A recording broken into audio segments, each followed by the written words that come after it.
ഈ വീണ ജോർജിന് മൈക്കിന്റെ ഫ്രണ്ടിൽ മാത്രമേ ഡയലോഗ് അടിക്കാൻ അറിയത്തുള്ളൂ. ഇവർ ആ ഡയലോഗേ അടിക്കത്തുള്ളൂ. ഇവർ എന്താ ചെയ്യുന്നത്? ഒരു നാണയത്തിന് രണ്ട് വശമുണ്ട്. അത് ശരിയും തെറ്റുമുണ്ട്. അപ്പോൾ തെറ്റ് മാത്രം കാണിക്കുമ്പോൾ അവർ എന്താണ് അവർ ചെയ്ത ശരി എന്താണെന്ന് ചേട്ടൻ പറ.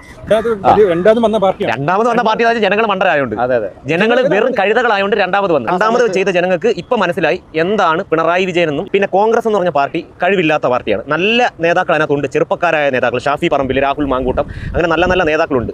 ഈ കോൺഗ്രസ്സിൽ ഒരുപാട് മുതിർന്ന നേതാക്കളുണ്ട്, വളരെ മോശമായിട്ടുള്ള. അതേ കണക്ക് തന്നെയാണ് കമ്മ്യൂണിസ്റ്റിൽ മുതിർന്ന നേതാക്കൾ, പടുകളവന്മാർ, 70 വയസ്സ് 65-70 വയസ്സുള്ള പടുകളവന്മാർ നിലവിൽ കമ്മ്യൂണിസ്റ്റിലുണ്ട്. ഇവരെയൊക്കെ എടുത്തു കളഞ്ഞു കഴിഞ്ഞാൽ കമ്മ്യൂണിസ്റ്റാണ് ഏറ്റവും നല്ല ഭരണമെന്ന് ഞങ്ങൾ പറയത്തുള്ളൂ. 2026 അടുത്ത തുടർഭരണം വരുമോ ഇല്ലയോ? തുടർഭരണം വരത്തില്ല, പിണറായി വരത്തില്ല, CPM എന്ന പാർട്ടി വരത്തില്ല. പിണറായി വിജയൻ എന്താണ് ചെയ്തത് ചേട്ടൻ പറ. ചേട്ടൻ ഇത്ര ചോദ്യം ചോദിച്ചാൽ അതാണോ ചേട്ടാ ചെയ്യേണ്ടത്? അതാണ് എന്താണ് അവർ ചെയ്തത്?